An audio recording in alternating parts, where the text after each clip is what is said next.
Hello everyone, now we begin with a man in a stained, threadbare uniform stepping into a diner off Highway 92.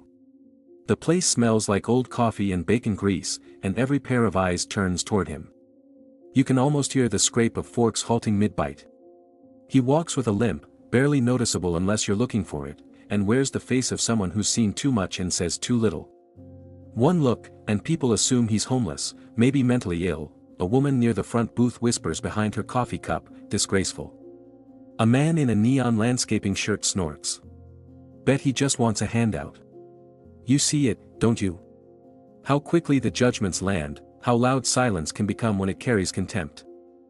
And you're sitting there too, across the room, maybe with your own thoughts bubbling up, discomfort, curiosity, shame. Because deep down, you know that uniform means something. But you also know how easy it is to forget when the medals are gone and the dirt is visible. Now imagine this, you're watching the veteran slowly make his way to the counter. The waitress hesitates before handing him a menu. She gives him that tight, polite smile, the one people wear when they're hoping someone leaves soon without causing a scene. You probably won't survive this if you think it's just another pity story. This is not about soft hearts and warm soup. This is about judgment, memory, and the sharp edge of truth that cuts clean through appearances. So, before you get comfortable, take a moment to like the video and subscribe, but only if you genuinely enjoy what I do here. Also, tell me where you're watching from and what time it is. It's always fascinating to see how far this community stretches. Now, relax, maybe turn on the fan for some soothing noise, and let's get into today's story. You see the veteran finally sit. A few moments pass, and the waitress pours him water but doesn't offer coffee. He thanks her quietly. No bitterness, just tired politeness. That's when the laughter starts. The landscaping guy mutters, "What, couldn't even change before playing soldier?" A chuckle follows. Another voice adds, "Might have served once, but look at him now. Probably faking it." You watch the man flinch, just slightly.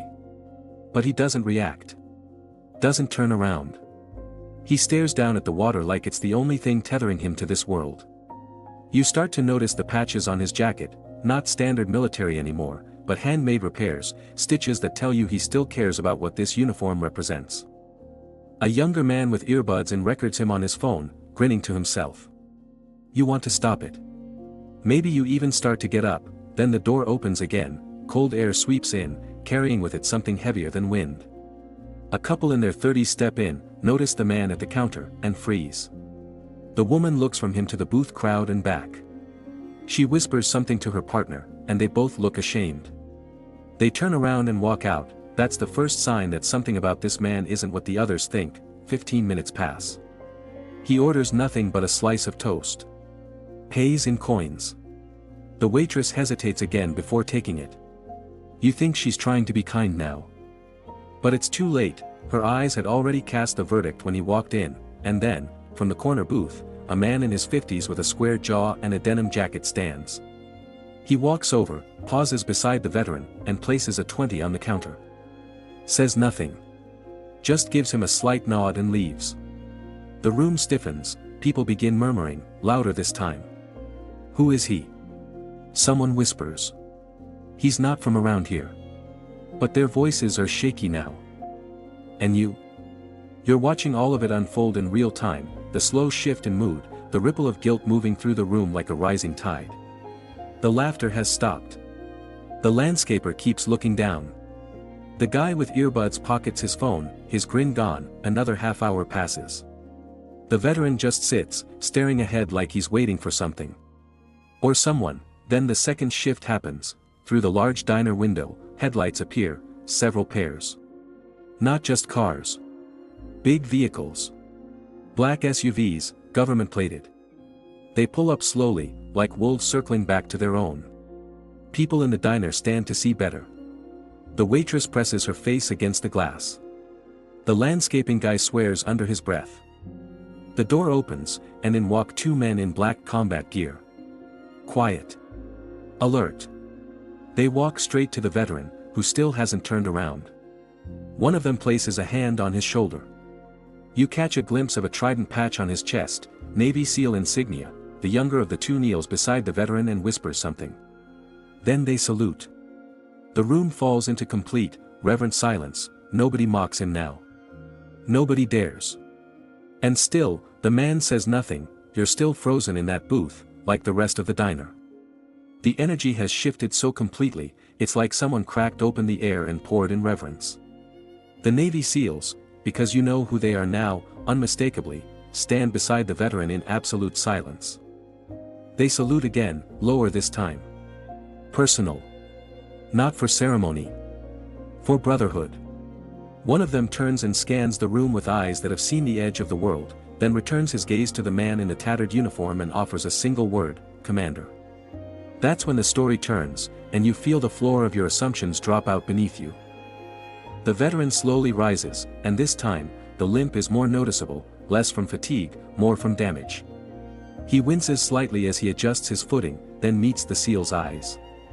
They speak quietly, a few murmured phrases you can't make out, but the body language says enough. This man was not just one of them. He led them. Now, because you stayed in the booth and didn't walk out, you get to hear the rest. Because the third SEAL walks in, a grizzled, muscular man with gray flecks in his beard and a presence that takes up half the room. And he starts talking. Loudly. Purposefully. This man saved my life in Kandahar. Twice. Everyone turns. He walks toward the crowd of diners. Pointing at the veteran without theatrics, without apology. You laughed when he walked in here. You saw his uniform and you thought he was a joke. You didn't know he dragged 2 of my brothers out of a burning vehicle with a bullet in his leg. You didn't know he stayed behind during the evacuation to protect a local school full of girls when the Taliban swarmed in. You didn't know because you didn't ask. And now, you're hearing it all, aren't you? It turns out he was decorated, repeatedly. Bronze Star. Silver Star. 2 Purple Hearts. But he never wore them. Said the only medal that mattered was the silence of the men who didn't come home. He didn't like parades. Didn't stand on stages. After he retired, he lived simply. Got hit hard during the pandemic. Lost his wife. His house. The VA paperwork didn't come through in time. Still, he never begged. Just kept walking, and today, he came into the diner because it was the only place open on this stretch of road. He didn't expect recognition. He didn't want it. But he got it, just not from the people you'd expect. The SEAL continues, you mocked him. But you didn't break him. Men like that don't break. They bend in places you'll never see and carry weight you couldn't imagine. You start remembering moments earlier in the day, his quiet dignity, the way he thanked the waitress, the way he didn't flinch at cruelty. That wasn't weakness. That was discipline forged in desert heat, in firefights, in watching friends die and still doing the job. The room is quiet, and now the silence means something different. The waitress approaches slowly, her hand trembling as she offers him a fresh plate of food, eggs, bacon, and hot coffee.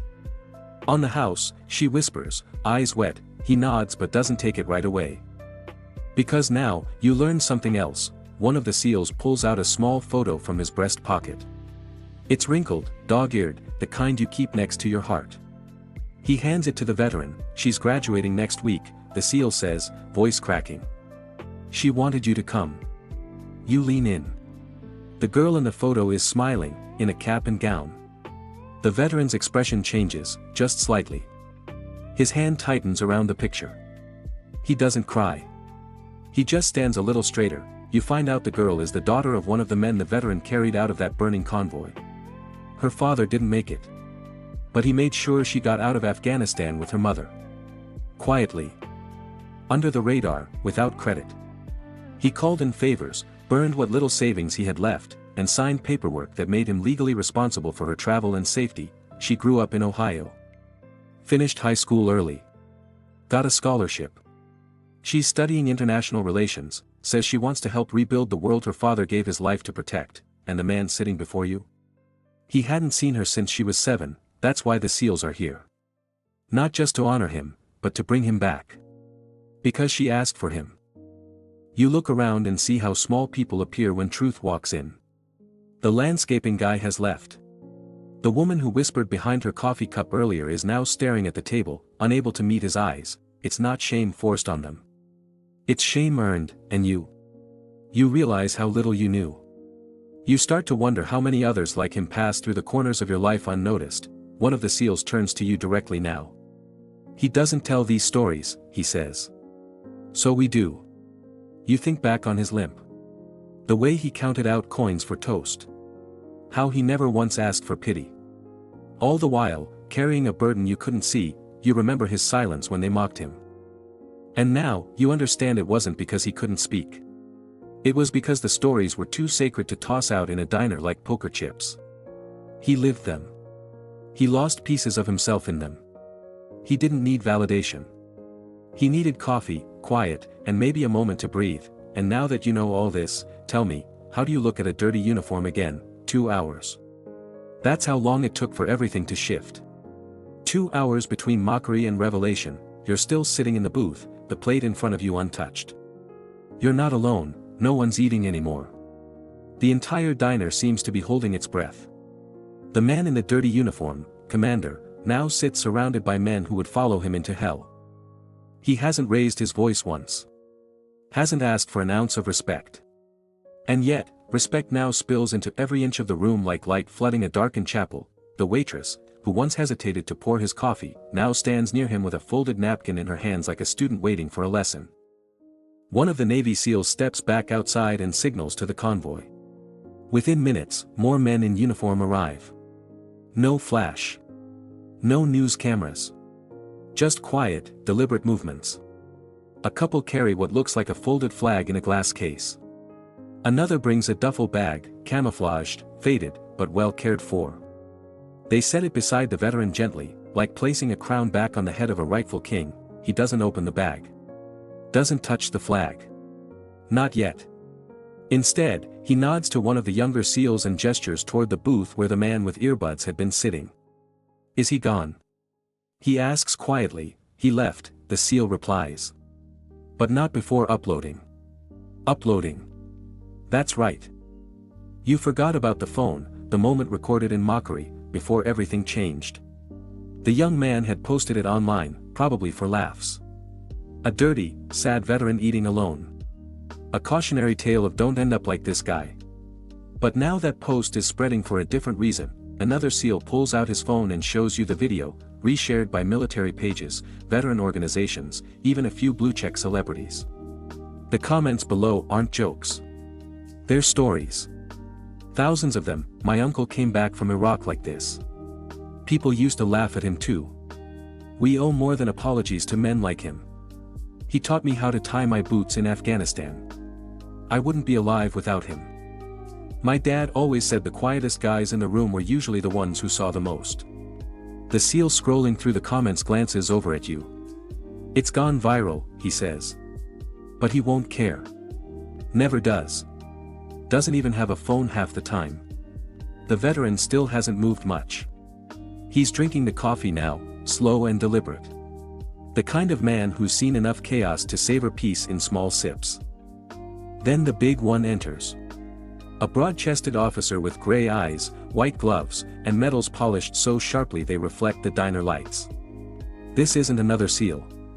This is a representative from the Department of the Navy.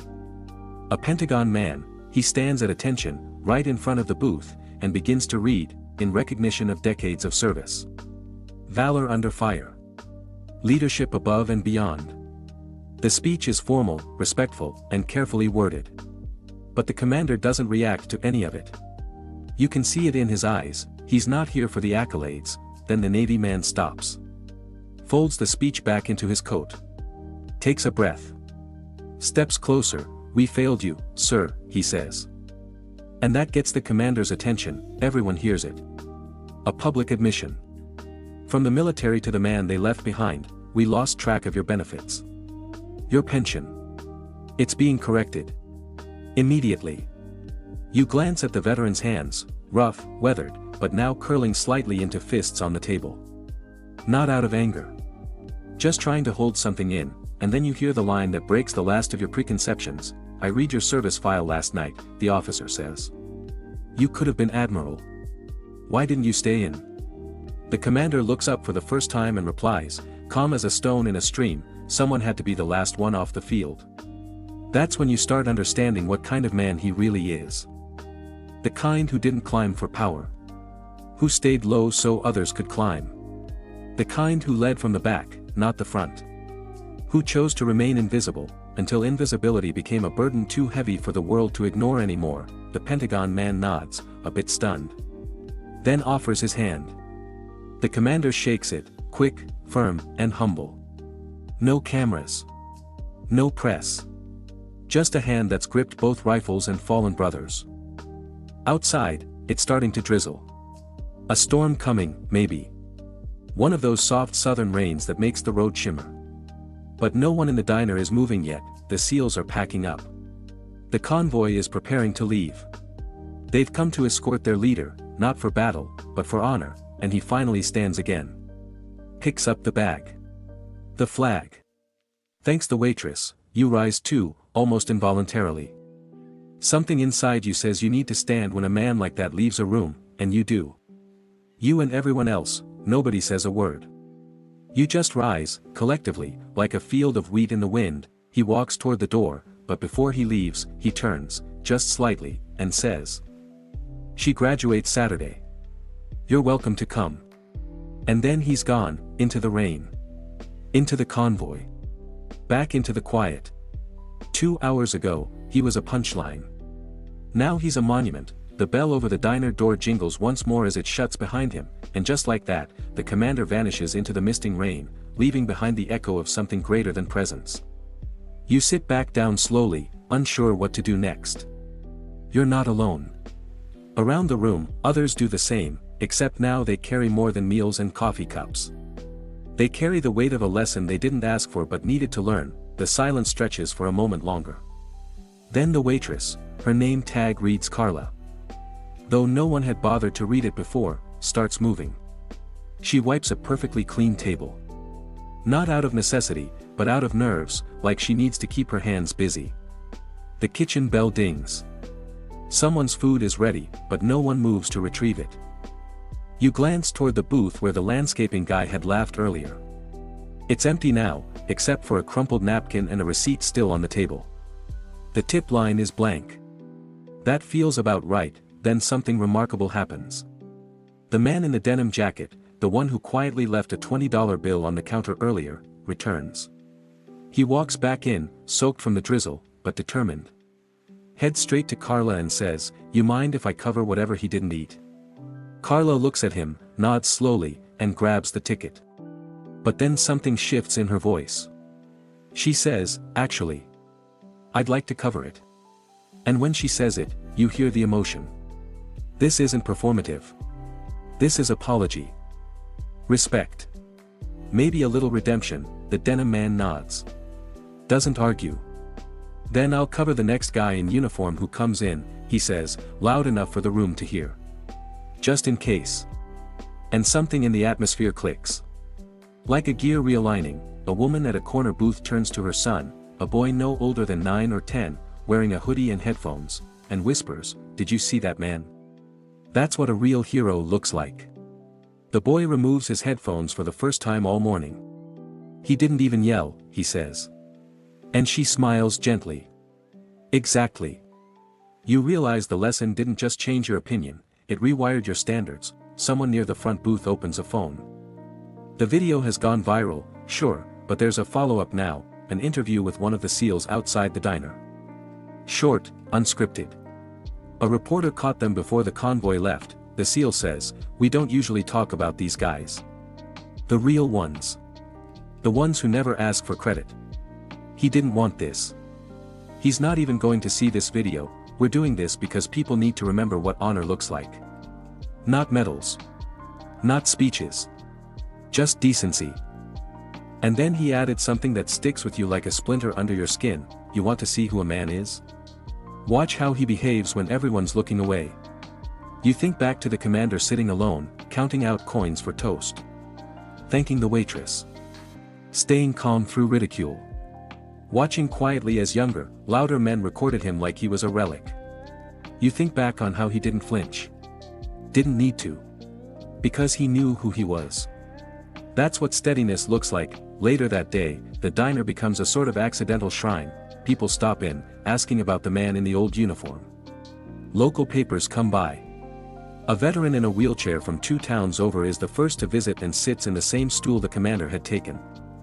Doesn't order anything, just rests his hand where the coffee cup had been. Closes his eyes. Nods. The owner of the diner, who hadn't even been there that morning, shows up and offers free meals for veterans indefinitely. He hangs a framed still from the viral video on the wall, the commander sitting alone with the SEALs standing beside him. Below it, a plaque is installed, for the ones who waited until everyone else left. That quote takes off. 2 days later, it's printed on shirts, stickers, murals. Not because it's flashy, but because it's true. People begin sharing stories about veterans they ignored, dismissed, overlooked. Daughters of soldiers who returned home and never talked again. Neighbors who kept to themselves, limping down sidewalks while everyone looked the other way. At the same time, word spreads about the young woman graduating, the girl he helped smuggle out of Afghanistan. Photos emerge of her beaming in her cap and gown. Holding a small, framed picture of the commander when he was young, standing beside her father in desert fatigues. She captions it, "My father gave his life. This man gave me mine." By the weekend, the ceremony arrives. Hundreds attend. Not just classmates. Veterans. SEALs. Locals.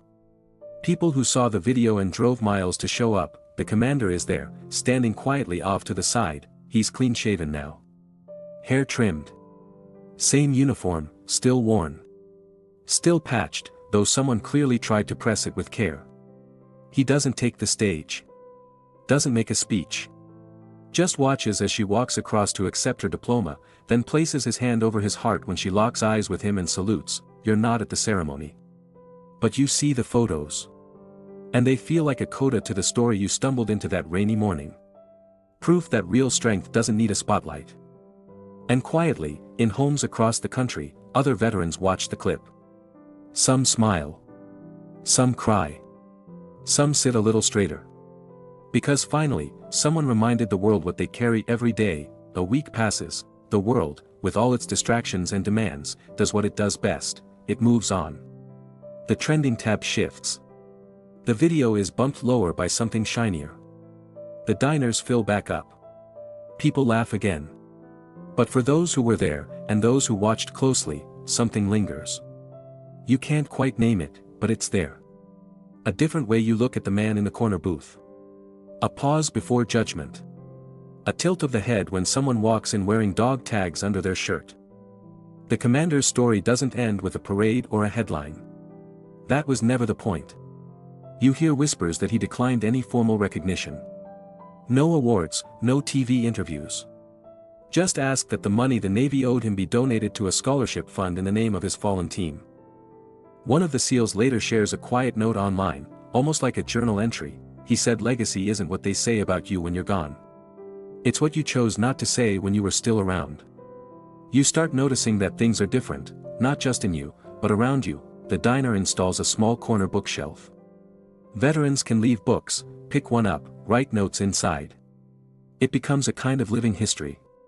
One book has underlined passages about endurance, and in the back, scrawled in block letters, is a note, "To the next guy who gets laughed at, stand tall. We see you." You hear about a local high school inviting veterans to speak for the first time in years.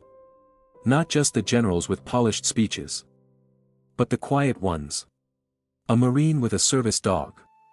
A medic with burned scars. A cook who never saw a battle but kept soldiers alive through the comfort of hot meals in tents with no roofs. The young man who filmed the commander that day eventually returns to the diner. You see a photo of him standing beside Carla, this time without earbuds, handing her a handwritten apology. He volunteers for a veteran outreach group shortly after. Sometimes it starts that small. You check in on the girl, the one who called the commander her guardian. She's thriving. Studying international law. Says she wants to help build bridges between nations so kids never have to escape in the middle of the night again. And as for the commander, you hear that he's gone back to his quiet life. Fixing up an old truck. Walking trails behind his house. Still wearing that uniform, cleaner now, but no less humble. One neighbor says he spends most evenings on the porch, dog at his feet, radio playing Sinatra. Sometimes, when younger veterans pass through town, they'll find their way to him. just to talk. Just to listen. And every single one leaves better than they arrived. And maybe that's the real point, you don't need to have saved a child from a war zone or led a team through fire to learn from this man. You just need to understand that the world often misjudges quiet. That kindness isn't weakness. That service doesn't always come wrapped in ceremony, it often looks like coin counting and toast. One day, while you're driving past the diner, you see a new chalkboard out front. It reads, "In honor of those who were mocked before they were saluted." That hits harder than you expect, because you remember, you were there. You watched it unfold. You saw a man enter a room as a shadow and leave as a legend. And you understand now that the lesson wasn't just about him, it was about what we choose to value. What we decide to see. So now, let's slow down a little, the noise of the world fades just slightly. The rush, the opinions, the pull of the next thing, let them all drift for a moment. Picture him, if you will. Sitting on that porch. Coffee in hand. Dog at his side. Nothing performative about him. No need for applause. Just a steady presence in a world too quick to forget. There's a kind of peace in that, isn't there? You don't need to have seen combat to understand honor. You don't need medals to show courage. Sometimes, all it takes is the willingness to look again. To look deeper. At the person beside you. At the story behind the silence. At the soul under the uniform, wrinkled, dirty, faded as it may be. And in that moment, you realize that the world doesn't need more noise. It needs more people like him, people who wait until everyone else is off the field. People who sit through the mockery without needing revenge. People who choose dignity over defense, and maybe, just maybe, the next time someone walks into your life who doesn't fit the picture, you'll remember this day. This man. This lesson, because it wasn't just a story. It was a mirror. And you saw yourself in it. Now breathe out. Let it settle. Let the world turn just a little slower tonight.